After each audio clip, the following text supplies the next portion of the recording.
It's Cam Davis with Delta Dawn. I can feel it. Power. I can feel the power. The power! All right, good to have you with us today. We got the power. It's hard to have much power so early in the morning. Well, that's what we try to do, is to help you start your day and get it off to a laughingly good start. How does that sound? Is that good enough? That's good. And what we do, we start things off with a corny joke. Then Pam does her trivia, and then we just kind of go on for the next 30 minutes having fun. So, all right, here's my corny joke.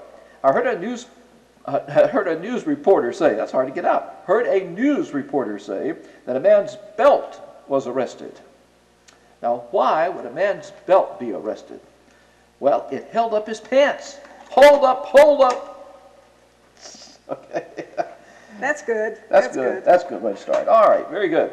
All right, Pam does our trivia, but she can't do it until she has her introduction. The College of Musical Knowledge is on the air. Of musical knowledge. You have been to college. How well do you know popular music? How well do you know? And on with the show. How about that? Pam's rock and roll trivia here. Our morning's featured music trivia artist is Johnny Rivers. Baton Rouge, born in 1942. Johnny Rivers. Johnny Rivers has been awarded a Grammy Awards for the Record of the Year 1968. Wow. Which was Rivers and Mark Gordon, the producers of Up, Up, and Away. Huh. Now, I did not know that. And it was also as the Grammy for the Best Contemporary Song that year. The hit songs of Johnny Rivers include such things as the 1960s recordings of Poor Side of Town, Good song. Maybelline, Good song. Secret Agent Man, Good song. and Memphis Good song. reached the U.S. hit parade spot of number 222 in July of 1964, selling over 1 million copies. And it was written by Chuck Berry. Wow.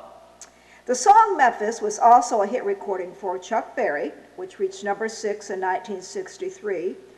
Dave Berry and the Cruisers, which was the top 20 in the UK, and B.J. Thomas, 1966, it reached number 5. Memphis? And also Memphis. I don't remember that. I do remember that. By B.J. Thomas? Yeah. Huh. And Lonnie Mack, the instrumental version of yep, Memphis, yep. in 1963. Sure.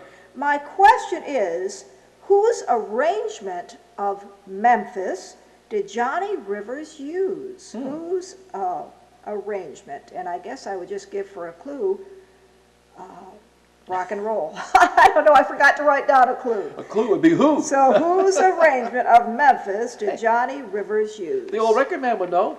He knows everything. Old record man, are you about ready down there? Yep, he's down in the Hall of Fame, and he's ready. Well, hi there, this is the old record man, and today I got you a triple play with Roy Orbison. Roy Orbison, yeah. Like that. So afraid He was called the Big O. that The Big O. He had kind of an unusual voice for the rock and roll era, but it seemed to work. He had a lot of hits. running scared.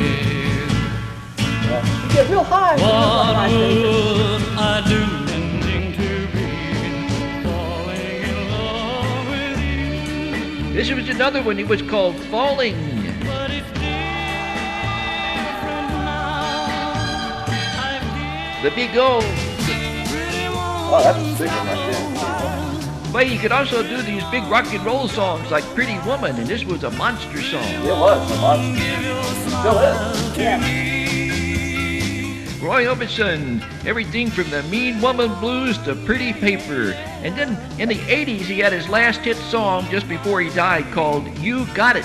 That's a good song. Very nice. Sing along, So Toto. You Got It, a triple play of Roy Orbison's songs. Man with the sunglasses, and they called him the Big O. Okay, gotta get out of here. We'll see you next time. This is the old record man looking for those pretty women. I say what? Oh, there goes one. Yep, that's that one. Now you see them, now you don't. There they go. Old record man doing a salute to Roy that Big Orbison O. is one of those people that I'll hear a song and I'll think, oh, that's got to be one of my favorites. And then the next one will come up on the CD. Well, that one's one of my favorites, He had vibrato, or whatever you call it, in his voice, and he could go from down here to Yes. way up, We watched a documentary about him one time, and they said that, like, one time he was having a lot of difficulty with his voice. I don't know if he'd been sick or whatever. But when he showed up in the studio, you never would have known. As soon as he got behind that microphone, you know, it was... Didn't he have a lot of personal tragedy in his yes, life? he did. I think sure he did. Had a house fire, and his wife and children, I believe, died in the fire. Yeah, had a lot of personal yes. tragedy. All right, well, that's going to be a wrap for our first segment here on not Doorway to the Delta, but Delta Dawn. By the way, Doorway to the Delta comes on Tuesday, Thursday, and Friday nights at 7 o'clock. And it's a program where we interview local people and talk to them about different events and activities. And got some good stuff coming up, I'm telling you. It's to the point where if we show up someplace and he doesn't have his camera, they say, "Where's the camera?" Yeah, they're ready to be on. So anyway, watch Doorway to the Delta.